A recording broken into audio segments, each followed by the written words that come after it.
It seems like every time on social media that I see a conversation about the adoption of electric vehicles, someone always raises the issue of, well, yes, but what about the infrastructure? How will the utilities distribute enough electricity within a neighborhood without blowing transformers or other infrastructure? And what about multifamily dwellings in cities? How are those folks going to charge their electric vehicles? Or what if you have to park on the street and you don't have a garage? I mean, these are legitimate questions, and they're to some extent constraints on adoption of electric vehicles, but some things are happening to overcome them. And I'm going to talk to Joanna Kyriazis, who's a senior policy analyst with Clean Energy Canada, about that issue. Welcome to the interview, Joanna. Hi, Markham. Great to be here. So in some respects, I think that this concern is a bit overblown, because it's not like utilities, for example, or cities haven't been thinking about this for years now. They know what's coming. But on the other hand, it kind of is a legitimate issue, because our infrastructure isn't built for the kind of loads, electricity loads, and the other issues that would come along with electric vehicles, right? Yeah, so what I agree. What I have seen is, of course, electric vehicles are going to have an impact on our electricity grid. Estimates from some of the largest utilities in Canada show that if we were to electrify Canada's full light-duty vehicle fleet, we'd see an increase in electricity demand of about 11%. So, that's substantial. It's not insurmountable. So when it comes to our generation and transmission systems, I think those are slightly less vulnerable in the near term. We should be fine. And even in the longer term, we're going to see some increased investments needed, but we should be able to handle it. When it comes to distribution, that's when those are the systems that are going to be more impacted. And so, distribution systems are the electricity that's going from the transmission systems out to neighborhoods and into homes. And so those are where we need to be planning further ahead. But electric utility companies are on this. They're thinking about it. They're integrating EV demand projections into their long-term energy planning. They're experimenting with load management systems to make sure that they'll be able to handle this increased load on the grid. And they're even, starting to own and operate electric charging stations themselves. They're really seeing this as an opportunity. Yeah, I've interviewed a couple of experts who talked about battery management systems. So, the utilities see a load on their system that corresponds with how people basically live their lives. And, it hit their peak maybe in the afternoon, early evening when people are at home from work. And then after 10 or 11 o'clock, then the load drops off quite significantly. And some experts say, well, look, we'll use battery management systems so that everybody charges after 11 p.m. or after midnight, when the load is the lightest on the system. And that kind of clever thinking will go a long way towards resolving some of these issues. Absolutely. In certain parts of Canada right now, we have an excess of electricity overnight. And in some cases, we're selling that electricity below market value to the US because we don't know what else to do with it. So if we can put smart charging or battery management systems in place, or if we can experiment with innovative pricing structures like time of use pricing to incentivize EV drivers to plug in overnight in those non-peak hours, then that's going to be able to do a lot of the heavy lifting, and it'll be a more efficient use of our electricity, and it'll also help to forego some of those larger investments in infrastructure. Yeah, and I think we're also seeing really significant improvements on the charging side, and then this gets into public charging infrastructure.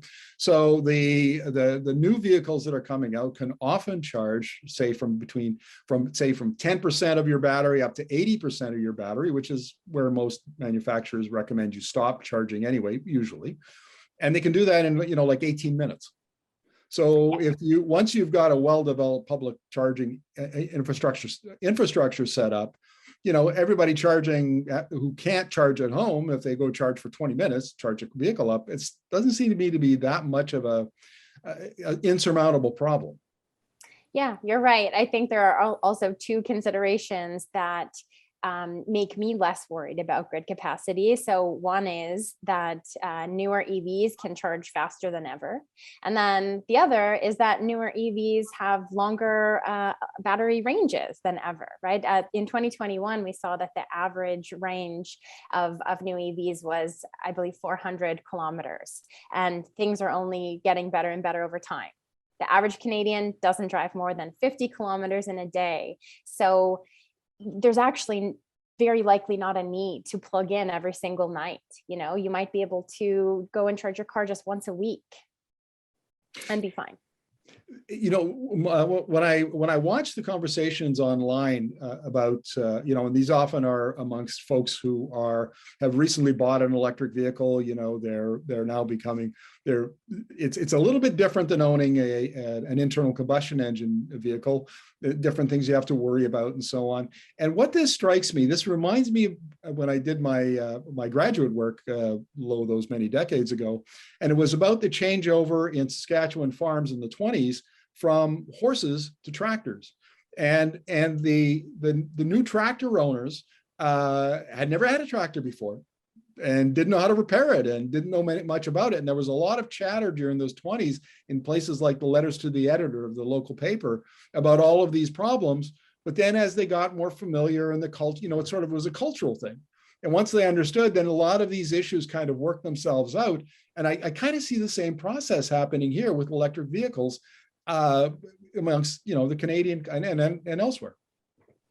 Yeah, I have been thinking about that quite a bit, where we can't really treat EVs as exactly the same as internal combustion engine cars in terms of how we use them, how we drive them, how we fuel them. And this comes up a lot when we're talking about converting gas stations to electric vehicle charging hubs or locations. In some ways, I think that's a good idea because that's what Canadians are used to. And so in terms of the visibility, in terms of the infrastructure and how geographically well distributed those gas stations are, that's great. But that may not fit sort of our needs. You know, I'm a garage orphan. I live in a semi-detached home with no driveway. I don't see myself going to drive to the gas station for charging. You know, I need to find a home charging solution. And so what would be more helpful for me is if the elementary or high schools down the road could convert their parking lots into charging hubs overnight, because then I can go park there overnight, probably once a week, if that, because I try to not drive as much as I can. But then I can wake up and go and get that, you know, that car. And so I think we really need to, in some ways, EVs are not going to totally upend our lives. They're a lot easier. But in other ways, they are going to be slightly different and hopefully more convenient. Yeah, I think that's a really good point. Is we often underplay the importance or the likelihood of innovation. You know, humans are very innovative and adaptive for these new technologies, and already we're seeing people come up with, you know, different solutions and approaches to this as the technology works its way out into the economy. And again, getting back to my graduate work, part of what I did was for my thesis research was look at how many patents farmers took out on tractors in the 1920s, and they were always tinkering, coming up with improvements and figuring out how to do things differently. And I see exactly the same process, you know, modified, of course, not exactly the same, but with electric vehicles. So anyway, I agree. Joanna, thank you very much. Really appreciate your insights. Thanks for having me, Markham.